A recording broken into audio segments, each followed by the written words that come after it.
സംസ്ഥാനത്ത് സർവതല സ്പർശിയായ വികസനം ഉറപ്പാക്കുകയാണ് LDF ലക്ഷ്യമെന്ന് മുഖ്യമന്ത്രി പിണറായി വിജയൻ ഒരു വാർത്താ ചാനലിന് നൽകിയ അഭിമുഖത്തിൽ സംസാരിക്കുകയായിരുന്നു അദ്ദേഹം.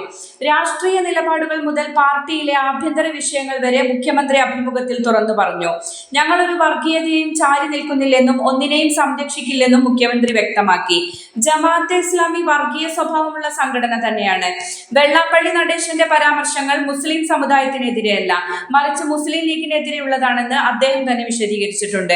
ഒരു രാഷ്ട്രീയ പാർട്ടി എന്ന നിലയിൽ ലീഗിനെ വിമർശിക്കുന്നതിൽ താൻ മറുപടി പറയേണ്ട കാര്യമില്ലെന്നും മുഖ്യമന്ത്രി കൂട്ടിച്ചേർത്തു. മുതിർന്ന നേതാവ് G. സുധാകരനെ പാർട്ടി അവഗണിച്ചിട്ടില്ലെന്ന് പിണറായി വിജയൻ പറഞ്ഞു. പാർട്ടി കോൺഗ്രസ് എടുത്ത തീരുമാനപ്രകാരമുള്ള 75 വയസ്സ് പ്രായപരിധി നിരവധി സഖാക്കൾക്ക് ബാധകമാണ്. അത് ഉൾക്കൊള്ളാൻ ചിലർക്ക് കഴിയുന്നില്ല. സുധാകരന് നല്ല പരിഗണനയാണ് നൽകിയത്. ആലപ്പുഴയിൽ ജില്ലാ കമ്മിറ്റി ഓഫീസിൽ അദ്ദേഹത്തിന് പ്രത്യേക മുറി വരെ അനുവദിച്ചിരുന്നു. അദ്ദേഹവുമായി സംസാരിക്കാൻ താൻ 3 തവണ ഫോണിൽ വിളിക്കാൻ ശ്രമിച്ചിരുന്നുവെന്നും എന്നാൽ അദ്ദേഹം ഫോൺ എടുത്തില്ലെന്നും മുഖ്യമന്ത്രി വെളിപ്പെടുത്തി.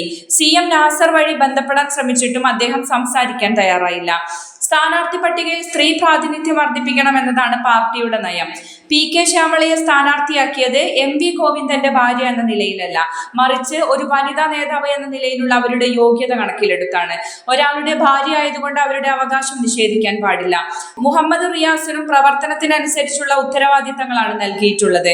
മരുമകൻ എന്ന നിലയിൽ പ്രത്യേക സ്ഥാനങ്ങളൊന്നും നൽകിയിട്ടില്ലെന്നും മുഖ്യമന്ത്രി വ്യക്തമാക്കി.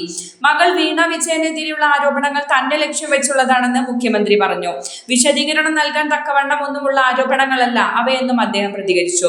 ശബരിമല സ്ത്രീ പ്രവേശന വിഷയത്തിൽ കോടതി ചോദിച്ച കാര്യങ്ങൾക്ക് ഇപ്പോൾ മറുപടി നൽകി. മതപണ്ഡിതരാണ് ഇത്തരം കാര്യങ്ങളിൽ അഭിപ്രായം പറയേണ്ടതെന്ന നിലപാട് കോടതിയിൽ ആവർത്തിച്ചത്. ചില നേതാക്കൾക്ക് പാർലമെന്ററി വ്യാമോഹം വന്നുവെന്നും അവർ പാർട്ടിയെ വഞ്ചിച്ച് രാഷ്ട്രീയ ശത്രുക്കൾക്കൊപ്പം ചേർന്നുവെന്നും KV തോമസ് അടക്കമുള്ളവരുടെ പേരെടുത്ത് പറയാതെ മുഖ്യമന്ത്രി വിമർശിച്ചു. കോടിയേരി ബാലകൃഷ്ണൻ ശരീരത്തിന്റെ ഒരു ഭാഗം പോലെയുള്ള സഖാവായിരുന്നു. അദ്ദേഹത്തെ വല്ലാതെ മിസ് ചെയ്യുന്നുണ്ട്. തിരുവനന്തപുരം കോർപ്പറേഷനിലെ BJPയുടെ വിജയം അപ്രതീക്ഷിതമാണ്. കൂടുതൽ ജാഗ്രത വേണമെന്ന ഓർമ്മപ്പെടുത്തലാണിത്. ആലപ്പുഴയും കണ്ണൂരും പാർട്ടിക്ക് വല്ലാത്ത പേരുള്ള സ്ഥലങ്ങളാണിവ. ഏതെങ്കിലും വ്യക്തികൾ വഴിമാറി നടന്നാൽ പ്രസ്ഥാനത്തിന് ഒന്നും സംഭവിക്കില്ലെന്ന് മുഖ്യമന്ത്രി പറഞ്ഞു.